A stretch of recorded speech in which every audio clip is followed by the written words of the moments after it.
This is Sustaining a Network Community Resource, Findings from a Longitudinal Situated Display Deployment by Stuart Nicholson from Swansea University and other colleagues.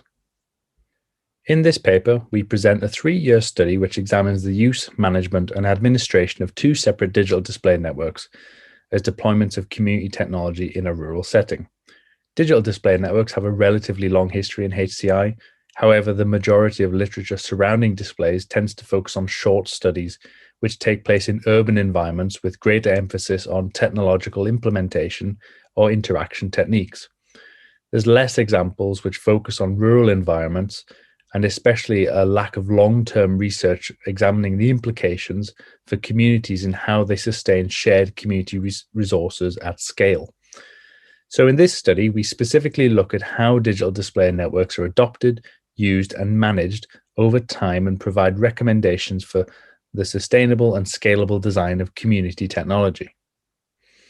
Our work situates itself in Northumberland in the north of England. Northumberland in itself is a 250 square mile expanse, which is one of the least densely populated counties in England.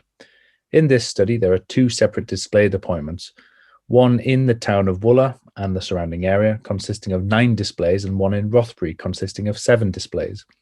Both networks are using a system nicknamed Showboater, which allows people to share static visual informational content in the form of PNGs and JPEG images. It's a relatively simple system in this regard. However, it fits well with the needs of these 2 particular communities. To know more about the underlying system architecture, you can check my previous paper, which is linked on the slide. We took an action research approach to working with both respective communities to establish and deploy the networks, capturing ethnographic notes, observations, technical logs, and conducting semi-structured interviews with community stakeholders. Through applying these methods over the course of 3 years, we were able to pick up on more subtle findings. Firstly, we were able to see the changing needs and uses of the technology through time and the effects this had on the wider community. This was best illustrated through the Wooler network, which was initially established as a means of distributing information for young people to try and combat rural-urban flight and the social exclusion of youth in the area. After a year, the stakeholders responsible for managing the network broadened the network's content, which dramatically altered community members' perceptions of the network.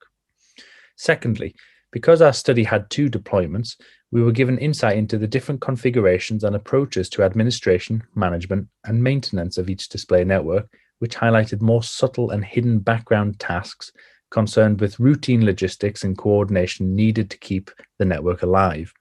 It also clearly illustrated the impact of researcher involvement and the need for them to distance themselves in order for communities to adapt to running technology independently.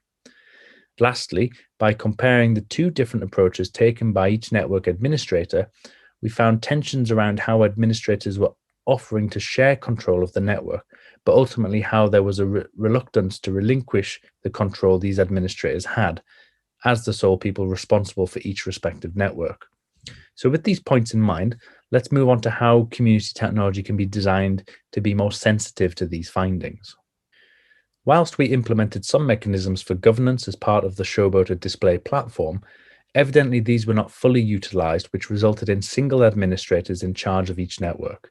In prior literature, this single point of contact, or community champion as it's normally termed, is well suited to take on the role. However, when we consider how this works when scaling the technology, the effort of single-handedly creating, scheduling, and managing content, as well as sustaining the network of physical displays, it soon becomes overwhelming for an individual person.